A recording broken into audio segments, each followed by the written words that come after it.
Já no caso do manejo com pacientes psicóticos e gravemente psicóticos, aqueles que já tiveram internados, aqueles que os familiares geralmente forçam a procurar o atendimento, aqueles que precisam, muitas vezes serem atendidos na internação, em lugares onde eles estão hospitalizados, que exigem uma demanda maior do terapeuta, né? E é por isso que você tem que mostrar valor no seu trabalho e ser bem remunerado por isso. Porque muitas vezes um paciente grave desse vai exigir muitas consultas suas, ele vai exigir recursos da família, inclusive, né, para poder ter um resultado e um certo tipo de acolhimento necessário para o caso ter uma resposta terapêutica.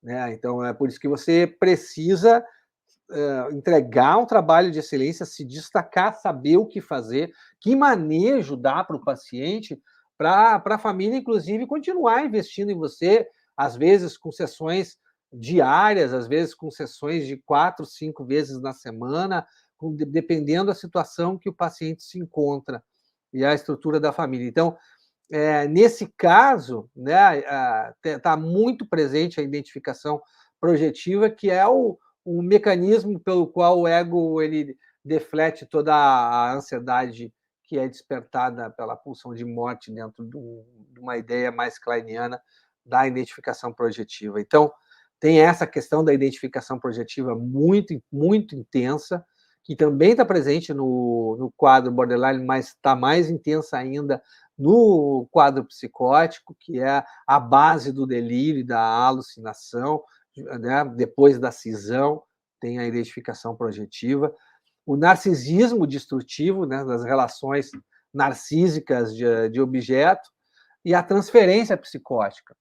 Então, no trabalho com esses pacientes, o terapeuta tem que ter uma forte atenção à própria contra-transferência dele, pelos sentimentos que vão estar despertados dentro dele pelo próprio paciente, porque ele vai ter que ter uma capacidade de autoanálise grande, né? E para isso ele vai ter que poder conter dentro da própria mente uma carga de sentimentos agressivos, e primitivos da parte do paciente, porque ele vai até ter que se identificar com esses elementos que também fazem parte dele, né? Esses elementos mais primitivos, mais primevos mesmo, para poder se conectar empaticamente com o que o paciente está vivendo. Então, só que tem uma questão, conforme a gente vai pegando experiência no tratamento, a gente sabe que pacientes assim são difíceis de atender, então a gente vai ficando mais seletivo, vai atendendo cada vez menos, porque sabe o trabalho que dá, né, as limitações que tem o trabalho, não tem todo o vigor e o espírito aventureiro de alguém que está iniciando. Então, muitas vezes, a técnica ela é executada por pessoas que estão no início, por terapeutas iniciantes, que têm esse espírito mais aventureiro.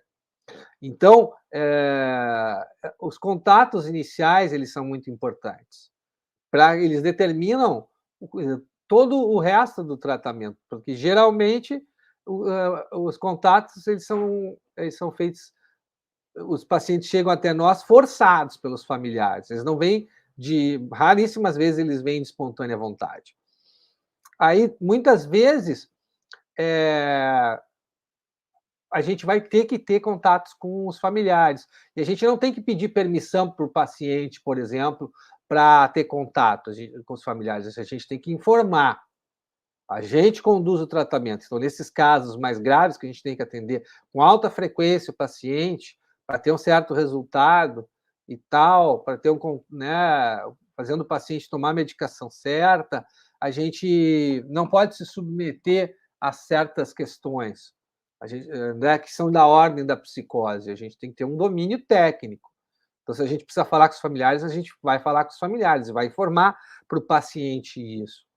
É diferente do trabalho com outras situações, né? E a gente também, em casos assim, tecnicamente, a gente não tem que tentar enquadrar o paciente ou a família no tratamento. A gente tem que aceitar o jeito mais peculiar que uma família que tem alguém com uma estrutura psicótica funciona, tanto o paciente como os familiares, né. Então, você tem que quando o paciente liga, por exemplo, você tem que atender imediatamente a ligação dele, ou logo quando você puder, porque a gente vai estar lidando com pacientes que têm um alto índice de tentativas de suicídio e de homicídio também.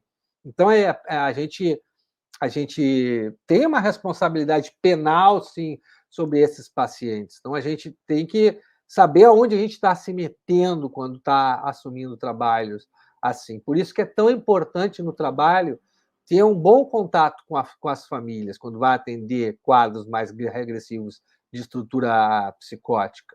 A família ela tem que ser a aliada no tratamento para receber orientações e ajudar você no processo, né? Então, por isso que nas consultas iniciais com os familiares é importantíssimo colher o maior número e mais detalhado número de informações possíveis para colocar no mapa do paciente, para saber bem da estrutura, para avaliar bem o risco de suicídio e tudo mais, para você poder ter realmente um desempenho à altura do seu trabalho e ter realmente resultados com os pacientes.